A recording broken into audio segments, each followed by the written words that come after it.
Hello everyone and welcome to my little corner of the internet. My name's Michael and I'm bitten by a radioactive bug. Today I'm going to bring you my wrap up for the month of May. May was a so-so reading month for me. I started strong and I ended strong, but in the middle there was like other things I've been doing. So I finished 6 books overall, which is a bit below expectations for me, but I've already started a few other ones, so I'm in a few other books, but we talk more about those in tomorrow's video, which will be my June TBR. The first book I've managed to finish in May was Words of Radiance by Brandon Sanderson. I did this as a buddy read with PT from PT Hilton and Connor from Connor O'Brien. I really enjoyed this book. Brandon Sanderson is like a great storyteller with a great world building.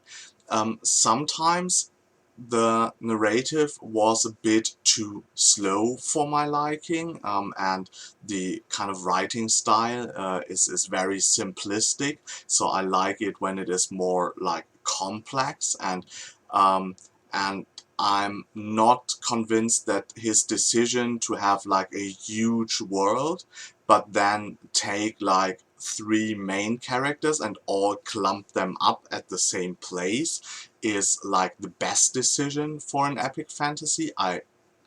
Yeah, I like different things about or in my epic fantasy, but overall it was like a great and very satisfying read. Brandon Sanderson is very good in setting up the plot and ending very well with each book, and yeah, this is a very promising series. I hope that it will really get going with upcoming books, because at the moment it still feels like it's a bit, yeah, has the brakes on, but I hope he opens up the world to us. So overall I've rated it 4 stars and really look forward to see the series progress.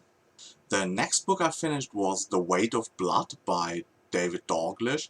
It's the first in his half-orc books. David Dalglish was a self-published author, and he has a lot of like indie books, this half-orc series, then his Shadow Dance series, and that is one that was picked up by a publisher and now is published yeah, through normal means. He has 1 or 2 other series as well, and this is the one with Everything Started Out. I was really disappointed with this one, I have to be honest. It's very uh, badly written, very simplistic. The characters are very unsympathetic, which wouldn't be a problem for me overall, but even the way they were displayed wasn't very interesting. So we're following like 2 characters, Haruk and Kira, who are brothers, half-elf brothers, and we have like a typical Sword and Sorcery kind of setup where one is a mage and the other one is more a fighting character, a bit of the brawn and the brain. And they get involved in the plot of a necromancer by setting up the humans and the elves to fight each other. Um, this reminded me a lot of a try to revoke the relationship that some of you might know from the Dragonlance books between the brothers Raistlin and Caramon. I think he aimed for that kind of relationship, but failed in the execution.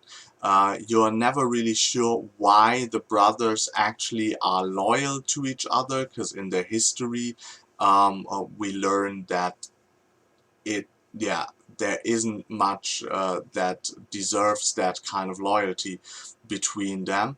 And overall, all the characters feel very, very stereotypical, unreal, unrelatable, uninteresting, I have to say. And that is always bad for a book, and so uh, it just managed to get like 2 stars because it was an easy read, and the uh, the basic idea of the world was slightly intriguing. Next up, I've read Malice by John Gwynne. This was like the highlight of the month. It was a very strong 4-star read for me, which was surprising because the book has a lot of stereotypical fantasy tropes. The Some of the overall mythology is like borrowed from the Christian mythology.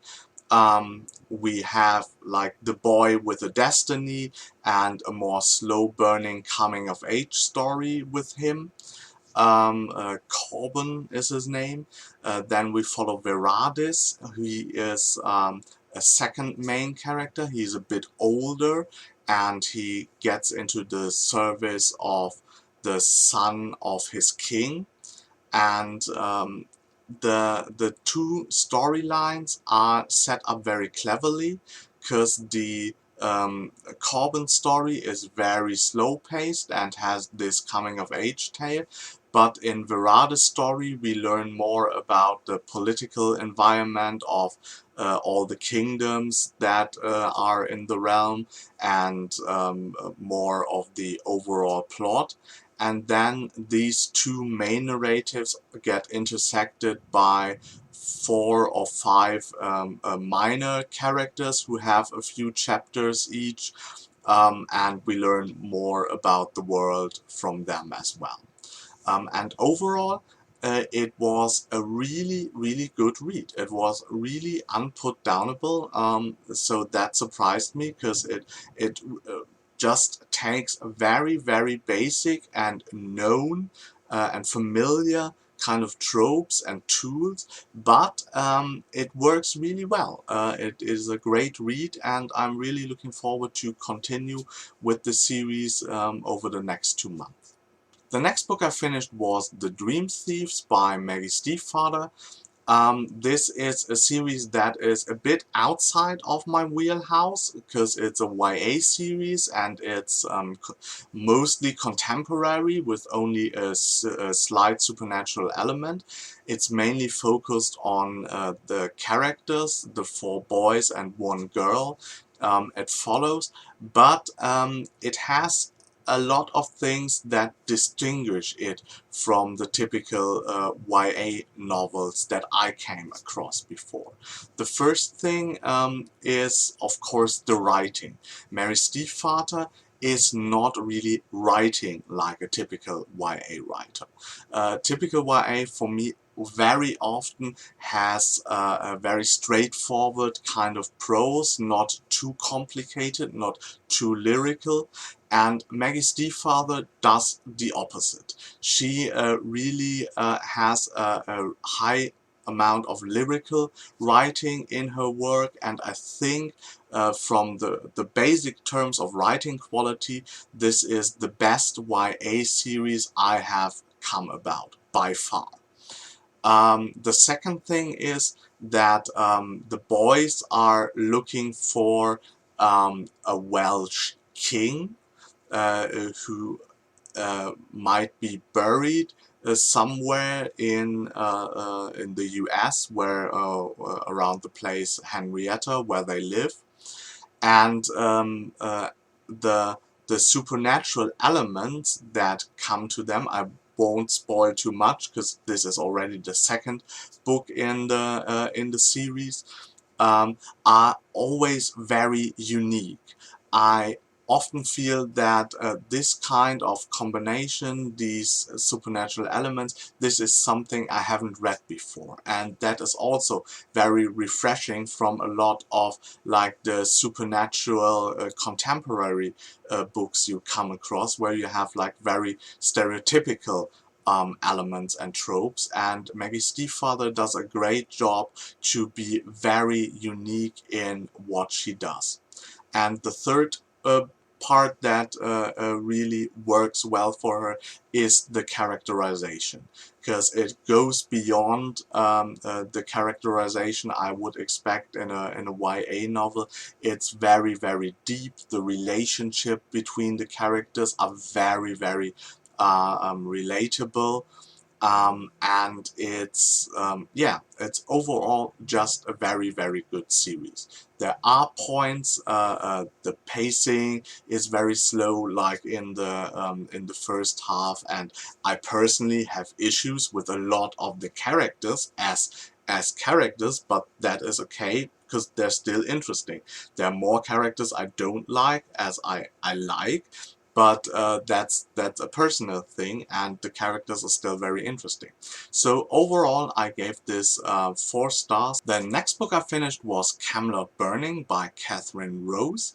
It is a very interesting setup because it mixes the Arthurian legend with steampunk elements. So it has the Arthurian characters like Arthur, Lancelot, Guinevere, Merlin, but they are set in a world where they have access to various like steampunk gadgets and elements. And as a huge steampunk fan, and as also somebody who's intrigued by the Arthurian legend, I was very interested to see where Catherine Rose takes it. Unfortunately, this book had a lot of debut novel syndrome. I think one of the things that hurt the book the most was like the first person narrative, because very often, although you get the quotation marks, a spoken sentence um, ended within the middle of a paragraph, and that it went straight into Vivian, our main protagonist, who is like the a lady in waiting to the Queen Guinevere, and so it directly led into her kind of thinking, and it was very hard often to distinguish what she was saying to what she was thinking, and therefore you needed to pay a lot of attention to it, and it was just like a bit inelegant. Overall, the writing, again, because this is some kind of YA-ish, a YA-ish novel, the writing is like very straightforward, without any elegance, or not very lyrical, um, and we also have the focus on a romance between her and a squire, and the romance, also something I encounter in a lot of YA novels, has like no basis at all. It's merely they see each other, and there is a physical attraction that both have, and then there are circumstances that would prevent them to have a relationship. And then the only thing they actually do is they focus on how desperate they are because the circumstances won't allow them to have a relationship. But that is like the third or fourth step. They skip the step where they actually have like a meaningful conversation, or actually fall in love with each other by talking to each other or experiencing things together. They just skip that. It's physical attraction, and then it's desperation, and it's like, yeah, I personally never had the feeling, why should they be together? Why is there more than a physical attraction? And that, yeah, breaks it really down and brings it to the schoolyard niveau of 13 or 14-year-olds, where it's more like, oh, he's hot, she's hot, let's be together, with nothing, yeah, profound there. So that was really disappointing as well. And overall, I think that the writing was very chunky, all over the place, not very ordered and structured, and so I ended up giving it 2 stars. I've read this at the buddy read with Samantha from Novels and Nonsense. We both weren't really happy with the book, but we still want to continue with the series because we're intrigued by the world and want to see how she does with the second book. Yeah, but so far, unfortunately, the book wasn't very good. And the last book I finished was The Crown Tower by Michael J. Sullivan. It's the first book in his Rhaenyra Chronicles. This is after finishing the 6 books of the Rhaenyra Revelation series, him going back in time and telling us like prequel stories to the heroes Hadrian and Royce. And this book was a really strange experience for me, because on the one hand you can see that it is like a work later in his career, because his writing is really good, the flow of the book is really good, and you can see the progress he made through the 6 Revelation books and now getting into the Chronicles. That is something I really enjoyed, and yeah, as you can see, the writing really improved. But on the other hand, I wasn't really sure if we really needed that kind of story. We already know from the Rhaenyra Revelations what happens to them in broad strokes, and now we just get to see it actually play out. And this playing it out is kind of interesting, but it takes away a bit from the book. So there's not really a lot of suspense, because you already know all like the characters that will survive. You know in broad strokes what is going to happen. So yeah, all the events of excitement aren't really there, for me at least. I know that a lot of people rated this 5 stars, so if you're a fan of the series, you might find this one a very good read as well. And it is a good read, but as I said, for me these kind of prequel stories always lack a bit of, yeah, in enthusiasm. And as the series, the Revelation series, starts out more like in a sword and sorcery genre and then develops into more epic fantasy, um, I'm used to having this series being about very high stakes and yeah, have a very epic feeling of that. And this is taken away now with the Chronicle series, because we go even farther back and it's all very like low, not low stakes, but yeah, it lacks a bit of the epic feeling that the later books in the Revelation series had. And that was something I really liked about this series, and now that was taken away from it as well. So overall for me that was like only a 3-star read, because it is like likable characters, good writing, good storytelling in itself, but it lacked a lot of the excitement and the sense of wonder that the Revelations books, especially the later Revelations books, had for me. So that's it for my May wrap up. I hope you enjoyed this, and we'll be back tomorrow for my June TBR. And if you liked the video, please hit the like button. If you want to see more of me, subscribe to my channel. And until next time, I hope you get bitten by a really good book too. Bye.